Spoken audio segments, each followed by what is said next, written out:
जय श्री महाकाल, जय माता दी।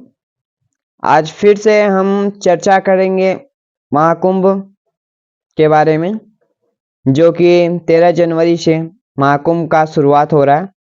उसके बारे में हम चर्चा करेंगे और जानेंगे शुभ तिथि, नक्षत्रवार, कब कब स्नान करना है, किस किस तिथि को स्नान करना है, जो महत्वपूर्ण है उसके बारे में हम चर्चा करेंगे अभी। और आगे जो भी 6 तिथियां हैं उसके बारे में संपूर्ण चर्चा करेंगे और संपूर्ण महाकुंभ के बारे में चर्चा करेंगे। चलिए तो आगे चलते हैं और महाकुंभ के बारे में चर्चा करते हैं। चलिए तो आज महाकुंभ का आयोजन और विशेष दिन बता देता हूँ। महाकुंभ में विशेष दिन जो होता है, जिन्हें शाही स्नान कहा जाता है। इस दिनों पर लाखों श्रद्धालु संगम या अन्य पवित्र स्थलों पर स्नान करते हैं। इन शाही स्नानों का आयोजन ग्रहों की स्थिति और तिथियों के आधार पर होता है। शाही स्नान के दौरान अखाड़ों के साधु संत सबसे पहले नदी में स्नान करते हैं और फिर आम श्रद्धालु उनका अनुसरण करते हैं। महाकुंभ का जो आयोजन होता है, महाकुंभ 12 साल में एक बार होता है और यह चारों स्थानों पर अलग अलग समय पर आयोजित होता है। हर कुंभ के बीच 12 वर्षों का अंतराल होता है और इस दौरान प्रमुख पर्व और माघ मेला और विभिन्न तिथियों पर स्नान का महत्व रहता है, जो कि विभिन्न तिथि में आप महाकुंभ में विशेष दिन होते हैं जो जिन्हें शाही स्नान कहा जाता है। इन दिनों पर लाखों श्रद्धालु संगम पर अन्य पवित्र स्थानों पर स्नान करते हैं। इन शाही स्नानों का आयोजन ग्रहों की स्थिति और तिथियों के आधार पर होता है, जो मैं आपको बताना चाहता हूँ।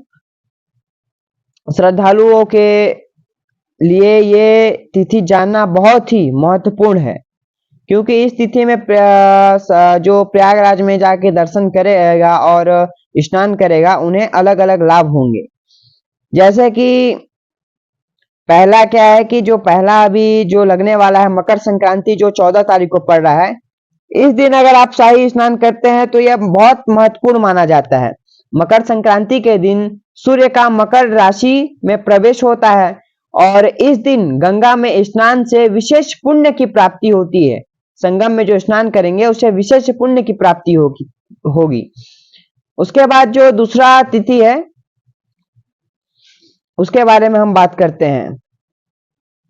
दूसरा जो है मौनी अमावस्या है 29 तारीख को, 29 जनवरी। उस दिन भी नहाएंगे तो बहुत ही पुण्य होगा। उस दिन नहाने से भी अलग अलग लाभ मिलते हैं इन तिथियों से नहाने से।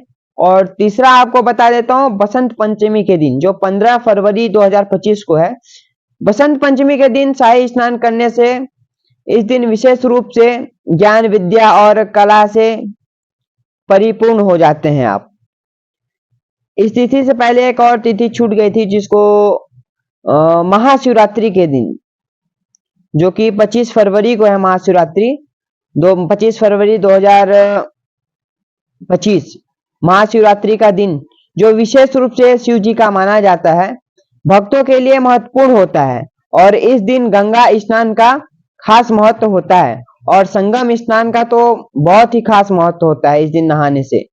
और इसके बाद जो है कि आपको बता दूं कि बसंत पंचमी का आपको बता ही दिया मैं।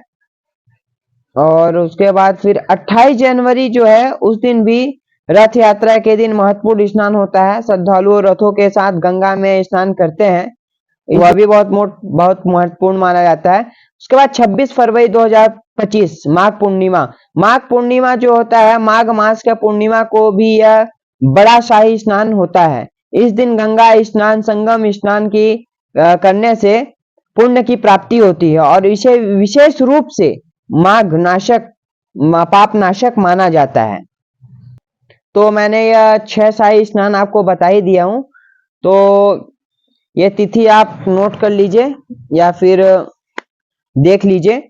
इस तिथि में स्नान करने के अलग अलग पुण्य हैं, तो आप भी जाएं और प्रयागराज में संगम में स्नान करने और मोक्ष की प्राप्ति का फल लें और पुण्य का भागीदार बने।